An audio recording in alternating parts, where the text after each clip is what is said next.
Topic of today is predicting urban heat islands in Calgary. So this is the effort which we made to understand what is urban heat island, how we can understand the different driving factors for the same. Right now, the data set which is shared with you is kind of a dummy data, not the actual data from the Calgary, which can be directly used to understand how different variables play a role in urban heat islands.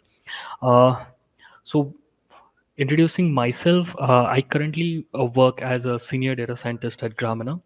Uh, I I'm working in this geospatial industry since past 4 years. I have been part of different smart city, disaster management, environmental related geospatial analytic works. Um, Here in Gramener, we take care about different data and AI projects for more than like 100 plus partners all across the globe. Geospatial being one of our special subject to work on, and it seems to be kind of booming and giving leverage to all of the people who are exactly working in this particular field. So let's try to understand what exactly urban heat island is. Many people in this particular audience might be knowing what exactly urban heat island is, but in layman's language, um, whenever you are in the city and you go out of the city towards the periphery of the city, you feel that the temperature is getting lower. So generally, the phenomenon that urban heat island talks about is the temperature of the city is is higher than the periphery of the city due to vegetation, due to soil percolation, like soil which has percolation, high percolation capacities. There are no impervious surfaces present around, as well as the water penetration is good. When you see on the right hand side, there are huge concrete buildings made up of different materials, which try to absorb heat more and retain the heat, which results into urban heat island effect. Now, if you see on left and right side, you see the factors which are reducing the heat. Obviously, we can see the trees, uh, good soil water percolation capacity. And on the right hand side, we see a concrete road which is not able to percolate the water or not trap the heat inside the earth. Plus, we can see high-rise buildings, low-rise buildings, as well as there might be some industrial or commercial areas. Uh, the reason being, cities are kind of like varying from 3 to 10 degrees hotter than its surrounding. And in Calgary, it was a huge problem. So here's a little story about Calgary. So Calgary temperature you might have heard about like through news and all that. Uh, it is witnessing steady increase in number of the days that it has heat waves, but and on the likelihood range of 0 to 6, the occurrences of heat waves is 6, like towards the higher end. And Calgary predicts that this will have a big impact on human health directly. Now, if you can see on the headline, in 2021, according to the news channel, like I have already noted down in the bottom of the slide, there were 66 deaths, which happened across Alberta and like the major city Calgary. So these urban heat islands can be, major uh, damage occurring events, and what exactly city planners do want right now, because we have to move towards the sustainability development goals. These particular Calgary planners, what do they want is to understand how the current city built up is adding to urban heat island, and how to do this particular stuff. On the first slide, you got to see that urban heat island can be reduced by localized environmental uh, and friendly strategies like increasing the trees and vegetation, green roofs, cool pavements, and actually doing the smart growth of the city. Smart growth involves the sustainability city, like developing a conservation strategies, making our own communities more attractive, economically stronger, and more livable. Uh, these particular guidelines were actually given by Environmental Protection Agency. The big question is in which localities to focus on based on the project risk. So now we get to see like urban heat island is there. But which parts have more urban heat islands, which part have less urban heat islands? How do we validate that, and how do we come across a conclusion that this particular area needs to have more vegetation and all that? If we go through ground measurements all the time, it's not possible to roam around the city and do this. One of the major way to do is with the satellite imagery, right?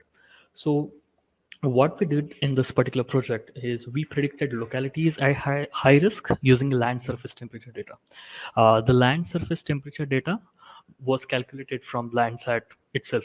So you can go ahead and download Landsat 8 dataset, which is available through USGS, as well as like stack datasets, which are cog friendly as well. Uh, these links can be also added to the GitHub that we have already shared with you. So Landsat 8 has a thermal band which can give us the land surface temperature. The approximate frequency is for every 15 days. But in case of Calgary, like cities like Calgary, they have a summer period wherein which is like spanning for 2 to 3 months. For rest of the period, it is having snow cover or huge cloud cover in the images. So what we tried to do is grab those images which are available in the summer period, and because these particular heat waves were happening into summers only, so based on land surface temperature and other urban morphological variables, like height of the buildings, what is the building block, what type of buildings are present here, what are the special characteristics of the building, we try to build an ML model which tries to evaluate impact of different variables on the land surface temperature of Calgary. Now, the model that we have got could not give say 90% or 95% accuracy, because environment is very volatile in nature, and having the data set for Lancet for only like 7 to 8 years, we would have a model which was explaining say 70% of the variability with respect to different parameters that were taken into consideration. So how we got the temperature data? Uh, the temperature data was say this is Calgary. Now, for this particular Calgary area, we downloaded the Landsat 8 Earth observation satellite images, which was launched in 2013. We didn't really went for Landsat 7 because of the scanline corrector error and other parameters. So this, as I told you, has a specific band called as thermal infrared sensor, which can be used to study the Earth's surface temperature. Now, if you see, the green boundary represents the actual boundary of Calgary. Now, what we try to do is we calculated the land surface temperature in the month of August, which is one of the summer months, in 2014. And if you see that the darker color represents the higher temperature, lighter color represents the lower temperature. Now, you will be amazed to see 2019's image that we have got. We tried to cross verify with the Modi's images. The results were actually the same one, with Modi's being less granular in terms of spatial resolution. So what we observed was Calgary has grown 6 to 7 degrees warmer from 2014 to 2019. This is just land surface temperature images which are grabbed for the month of August in different years. In 2018, you might see that there are some blocks. These are kind of cloud covers, but not considering that, if you see in 2018 also there is huge temperature that has built up across this particular city. Now, can we predict land surface temperature based on the parameters that are on the Earth's surface? So, what we did was we took three different types of parameters into consideration. One, which were environmental parameters. Second, which are demographic parameters like population. Third was building related characteristics. It could be urban sprawl, it could be NDBI index, which in turn we used after some calculation as converging to 0 and 1 for impervious as well as pervious surface areas. Considering like building counts, building site coverage, some of these data sets were already present with the government sites. and they already do have the data sets of what is the height of the building, what are the building counts in a particular ward or so. So considering these three parameters, we wanted to check if we can predict the land surface temperature, which is surface urban heat island effect in a particular city, so that we get to understand where are the heat pockets. That is one. Where the city is heading towards. That is two. Uh, so these three types of parameters have different variables, and it has its own meanings. You can go across like different acronyms that are presented here, but in general, like we are looking at vegetation covers, surface water bodies, how the surface reflects the solar energy. Um, what is the urban expansion status? For that we used Shannon's entropy as one of the indices. Uh, that particular area is agglomerated or dispersed one. What is the building count in that particular area, and so on. So how did we model it? Now, if you see, we have one which is like time-stamped satellite imagery data, which is a raster image, and satellite induced different indices like NDVI, MNTWI, albedo, and there are different types of geospatial datasets, just like GeoJSON. It could be GeoPackage. It could be normal informative location information embedded in CSV. Then we convert it into JSON. So in order to have them all together, how did we do this? I will skim through these particular steps that we have done. What are the special modeling techniques that we had used to come across this particular modeling technique, and I will skim you through each and every notebook uh, based on like how the time permits us. I will go through each and every notebook so that whenever you are trying it yourself, you will get to understand why we have done these particular steps. Now consider, since Calgary is huge area, like in terms of kilometer square, it could vary from 800 to 900 kilometer square area.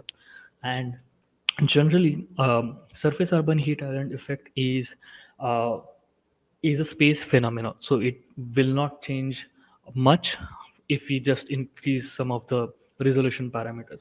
So what we did on the left hand side, if you can see, um, 30-meter Landsat satellite images, infrastructure datasets, and population datasets. We did primary data pre-processing and processing just to calculate these particular indices: LST, NDVI, NDBI, urban morphological characters. So if there are some buildings, we wanted to know how many buildings are there in that particular area. Now we did aggregation of these particular data sets, process of combining satellite and non-satellite data sets uh, to a uniform grid format. And what does it mean to say like have it in uniform grid format is creating a 100 by 100 cluster grid and assigning each and every value to that grid with grid ID. So since we already have Landsat in 30 by 30 meter resolution, we resampled it to 100 by 100 meter resolution. And then we aggregated all of these other values through a process called as zonal statistics, which tries to identify if there is NDVI present for that 100-meter grid. What is the average? What is the maximum? What is the minimum? As well as what is the majority of the NDVI which is falling into that grid. So we collated all of these particular information and aggregated them at 100-meter resolution. Now we just wanted to see what are the parameters, how are those playing role in identifying the correlation between the parameters, identifying how those parameters relate to each other. So we did some feature engineering, and we came to a conclusion that let's go with all of the data sets at once and then try to look at how it is working for us. Then we can tweak these particular parameters. Now, for the spatial modeling, for the spatial regression, we approached it in three different ways. One is ordinary spatial regression, since we had all of these particular data sets into a GeoJSON format with all the rows, uh, years, and timestamps aligned to it. By the way, one of the things which I forgot right now is we aggregated these summer data sets because these were 3 to 4 months data sets, and for some years the data set was not clearly available. So there were some data sets which had more than 70%, more than 60% of cloud cover. We eventually had to omit them. So the aggregation that we did was at yearly level. Now we consider uh, going for ordinary list square regression algorithms, spatial regression algorithms, as well as the spatial regression with fixed effects. Uh, Now, what is fixed effect? We can scheme through code, and I can make you understand what that particular fixed effect is. For doing all of this, we had used like numerous geospatial libraries which are available online, including the data science libraries like stats models, pandas, numpy, as well as GDAL, GeoPandas, PySal, especially for doing spatial regression and spatial regression with fixed effects. All of these particular steps and why we have done those particular steps have been mentioned in the code base. Now, I will not go like each and every step for this to how to calculate this Landsat indices. This information is available on the Landsat 8 handbook itself directly. Anyone can go and just try to understand how to calculate the land surface temperature. These are the basic steps which needs to be carried in order to calculate the Landsat. Now there is one Landsat like C2L2 product which can directly give you the land surface temperature, then you don't have to follow all of these processes right now. Since this project was not a part of uh, like that particular point of time when the Landsat L2 C2 data was available, so we curated all of these Landsat images, pre-processed it to land surface temperature, and then carried out. So I mentioned about two different things that played an important role was zonal statistics and spatial merging. All of these particular values were aggregated at 100 meter by 100 meter level. Now, what is zonal statistics? Is to get statistical values for each zone based on the zone raster, as well as we had to do uh, spatial joins with the datasets, just like which are present into vector format, like point datasets or polygon datasets. Whenever we had polygon datasets, just like land parcel of the building or building footprint, in order to understand which particular grid at that it falls into, we took into consideration the centroid of the building, and then we did the spatial join with the grid dataset that we had, so that it gives us at in which particular grid we should count that building into. On the spatial merging part, like if there are two different geometries and we want to know if they are overlapping with each other, intersecting with each other, or crossing each other's path, then we can do spatial join, which is available from the GeoPandas and which is really handy tool that is being used for everyday processes. So I also explained about spatial modeling uh, and what we did with those particular spatial modeling regression formulation. So if you can see on the left hand side, we have these different model results. We tried to take data set from 2013 to 2020, but eventually for 2013 we didn't got good images which can uh, help us understand the variability more. But now if you can see from 2014 to 2020 with OLS regression, we got to know like this is the variability for like 0.57 is mean R squared value that we got, and towards 2020 we got it at 0.58. We tried to use with OLS spatial and OLS spatial with fixed effects. So when we used fixed effects, one of the extra parameter that gets considered while calculating the regression, we got a huge amount of variability in terms of areas. Now, when I say fixed effects, what are these particular fixed effects? Now, let's say a city is generally having different parts of areas. City is having a downtown. City has industrial area, commercial area, or parks, as well as like highly highly available like moisture, as well as the vegetation areas, forest areas, and so on. Now, these particular areas in Calgary were divided into small communities which were spanning across like 200 plus communities. What we did was considered this boundary of these particular communities inside our model just to understand uh, the geography of the city. We already know that near things are, more correlated to each other than the things which are farther. So these particular things we need to consider into special model, on the top of which it can give us good explainability with respect to other variables. Now on the right hand side, if you can see how did we do the special regression formulation was, we found out the constant of each and every boundary of the community. It could be say community name XYZ and its constant. Sorry for the formula there. It should be summation mentioned here. And what is the constant of variable as well as value of the variable for that. So we actually had like a regression formulation with constant of community as an added version, which gives the fixed effect of that particular area. Now, if you see here, we got across from 2014 to 2020.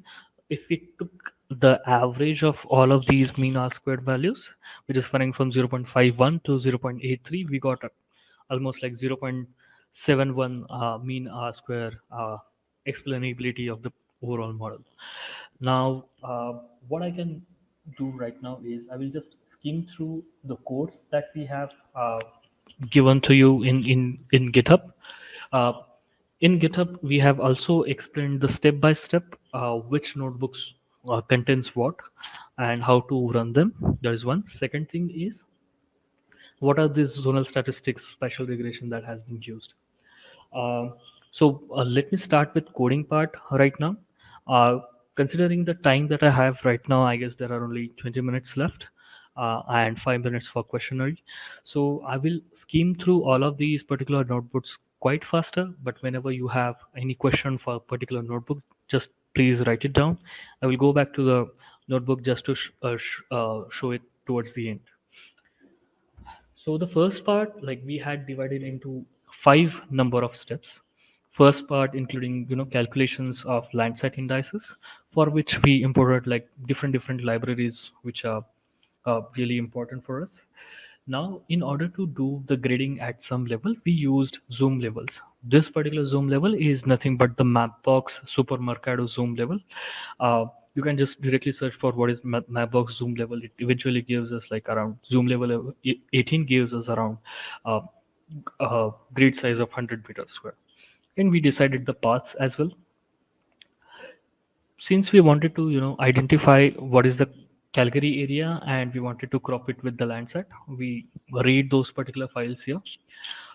What happens in geospatial datasets is those are very prone to the projection errors that are here. So I have given a particular link which talks about how to find a particular UTM projection that is nothing but the metric projection system for that for your area. So let me just quickly open that. It will help you to understand how to look for UTM at your at a specific place that you are in right now. Um, Consider uh, this is uh, this is a particular website that you can go through. Now I wanted to go for Calgary, or let's go for any different city, say New Delhi. If I click here, I will directly get to know what particular UTM zone that lies in, and we can add it as a EPSG code. Like the EPSG code for this particular city would be 32643. For Calgary, we just converted the Calgary boundary shape file or boundary geojson file to the same projection system, because the dataset which is coming from Landsat is into the similar projection. This is just plotting and listing the particular files which are present. Now, as I mentioned to you, like there are a lot of files from 2013 to 2020. You can go on the link which I have mentioned to you just to download these datasets. Otherwise, you can go on Stack API as well as Earth Explorer to download these particular images. So we had stored this data set. We are just looping through the data set just to like check if each and every band is present. Now we want to clip specific bands to our Calgary boundary. In order to do that, this particular clip function, which is a reusable function that can be reused for your other purposes as well. So even if there is a Sentinel data or if there is a Modis data or something, you can repurpose this particular function by tweaking some variables and save it with respect to whatever the nomenclature that you want to save. So if we did for say particular month and a particular band, we used to save it as a nomenclature with respect to that particular band. So we also wanted to identify what are the particular year month and year month two which are coming up here, because that will help us a lot uh, for the upcoming operations that we have been doing. uh, After clipping, you can just print those just to check if those are coming out as arrays of different materials.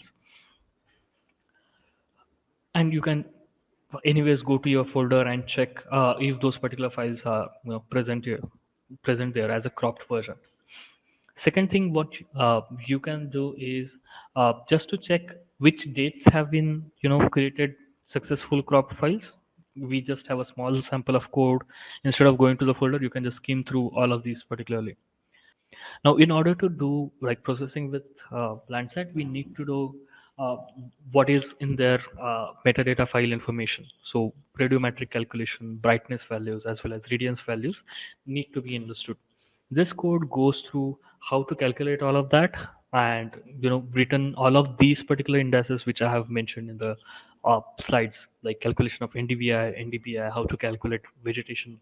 These can be repurposed directly for uh, different code starters that you might have. This particular code standard directly replicates for each and every file that you have inside uh, the system. Now we wanted to create a grid level information at 18 zoom level, like 100-meter resolution. So what we do is we create a fishnet grid kind of thing, name it with some whatever the resolution as well as the projection that it needs to be given. We repurpose all of these particular files through uh, Fiona library just to do the zonal statistics, which I have mentioned already as a aggregation part. We do it for all of these particular files. We also wanted to identify what is the ward level information as well as community level information, so that we add ward and communities, like which ward particularly having these particular number of grids. We are adding all of these wards and grids as a geometry as well as the name of that, which eventually getting used for the spatial regression model. The further part includes like these three steps include adding the time variability to each and every grid, because since we had a lot of different data sets, we wanted to convert it to aggregated format and timely format for years, considering the different data sets which are coming, like as I mentioned, like floor area ratio as well as bounding box or building site coverages. In order to bind them all together, we do special aggregation over with respect to each and every uh, time zone as well as yearly segregation. So if we have like buildings present in 2013, 14, 15, 16, we make sure that we divide all of these buildings and information in that particular year. So these three notebooks will actually give you understanding on how we have curated all of these things together, that you can just directly run through these notebooks and understand. One of the major parameters that we took into consideration is having this all wouldn't help us at all. So we went with whatever that is available at a mean and max just to understand the data well. This is in general correlation plot, which does not make sense directly because we are having all of these variables together. There will be another correlation plot which will come later on, just to make you understand how each and every parameter is relating to each other. We save all of these particular files into grid like feather format as well as GeoJSON format. Feather is kind of a intermediary format to understand uh, and like process these data sets faster so that you can read those data sets. We calculated entropy, like Shannon's entropy for each and every grid, which tells us what is the urban agglomeration as well as dispersion in that particular grid, and gives us a particular value. So all in all, towards the end, we get a particular data set which can tell all of these particular factors in a same grid level format, and then we are ready to apply the spatial regression on the top of that. So this is the final step that we are coming up across. Now, if you see, I have plotted the communities. Like there are a lot of communities that you can find here. Each community uh, has like a particular name, like 02L, and in which ward that community falling in, uh, and as well as the polygon of that particular geometry. So having these all of these data set together, we do some tweaking with respect to the names so that the names get shorter and cleaner for our understanding. Uh, then the major thing that we do is to apply ordinary list regressions, spatial regression as well as spatial regression with fixed effects. The result you can see just like this. So whatever the data sets that I showed you in the TIFF format, coming across like with respect to each and every community, we try to aggregate all of these information, like what is the name of the community and what is the land surface temperature that it has got for each and every individual year and how it is spanning across. You can also see the variability and how these particular parts are getting, high temperature towards 2020. Now, just the quick presentation as I showed you in the PPT as well. This is the combination, like with all of these three regression methods, we are coming across 0.71 mean square value, and then we calculate the community constant as well. So when we apply, just to see how those values are coming, so we apply it on 2020 data sets only, because at that time only say 2020 data was available, and which was the ongoing era. uh, we applied the same formula on the data set, and what we found was, say, if you see here, the predicted y that we are getting here and actual land surface temperature, uh, and what is the difference between these two. So generally when it comes to uh, true positive and false positive in machine learning and deep learning algorithms, we wanted to identify if the value is coming correct or not. But in case of temperature and at grid level, pixel level values, if we are getting like differences of minus 2.45, like uh, the actual temperature was 21, the predicted was 24. Just like this, you can have an entire flow for each and every grid which is predicted. We just applied it for one community. You can apply it for one community and check what is the community constant and all that. All in all, what we found was, say, uh, for a particular city, like for Calgary, the maximum temperature difference, the disparity that we got was 2 degrees Celsius. So the model was able to predict the land surface temperature, which is kind of 2 degrees Celsius closer to the actual one. Out of total data set, we tried to identify the differences, which is less than 1. And for all of these particular like predicted ones, we have got like most of the data sets which are having less than 1 degree difference, which is quite good in terms of understanding the variability. So this is in general flow of identifying the communities, identifying the different parameters, environmental building structures, as well as demographic parameters, to understand how the temperature, land surface temperature can pan out, and to understand how we can predict it. Let me quickly pause here, and if there are any questions, I will take it up, or if you want me to go to any particular slide, we'll go through it.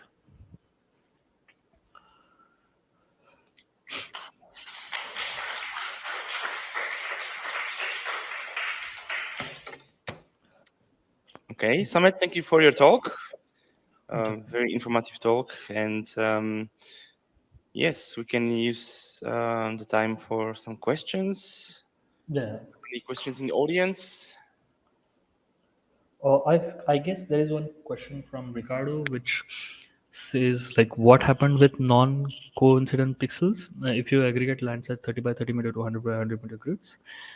Is zonal statistics using two Landsat pixels uh, only? So no. What happens actually on ground is different. So if you find that like 30 by 30 meter pixel is 900 meter square, but 100 by 100 meter square is around more than 1 lakh. Uh, I guess around more than 10,000 kilometer square. So don't directly you know try to find out that there are only two pixels that has been aggregated, but those are number of pixels that actually fall into 100 by 100 meter if you calculate. The second question from Kaushik Roy is the data folder looks empty. Where we can find the data files required to run the notebook? Uh, Let me check quickly. If at all the data is like empty, we'll try to update up as soon as the talk ends, so that you can go through each and every notebook clearly. Any other questions here? Any more questions? Maybe I have a question. Can you use your data to also pinpoint the main driving factors for the heat domes? Is it possible at all? Because I'm certain there are factors that are not explicitly considered in your model. Um, Yeah, definitely. So the main intent of this is, can we, correlate land surface temperature datasets with other driving factors? So with respect to the datasets which are available openly, we try to take these datasets. But if at all, like there are some datasets, like for example, urban heat island or land surface temperature is usually dependent upon the skin temperature of the object. And now there will be some roofs which are painted wet, white with white color. There will be some roofs which already have swimming tracks and all that. If we have all of that information into and then we convert it into structured format, then those particular data points can be also included into the model. And then after the feature engineering, after identifying which are the factors which are most important, those can be taken into consideration. Does that answer the question? yeah, so basically, if you could include something like a climate model, I don't know how feasible it is.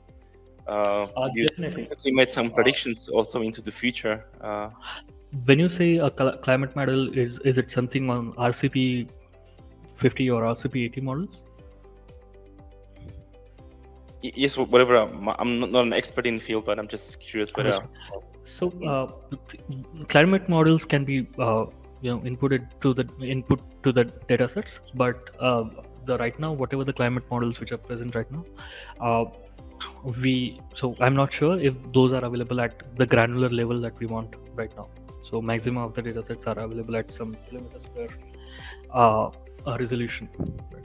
So in order to have them, we should have localized micro level climate data set, which can really give more detailed, accurate version. Okay, thank you for your answer. I'm just checking the chat. Okay, there are no more questions, but I would say we can conclude this session and this day. So thank you again, Sumedh, for your exciting talk, and thank you, audience here and online, for being with us. Definitely. Thank you so much, guys.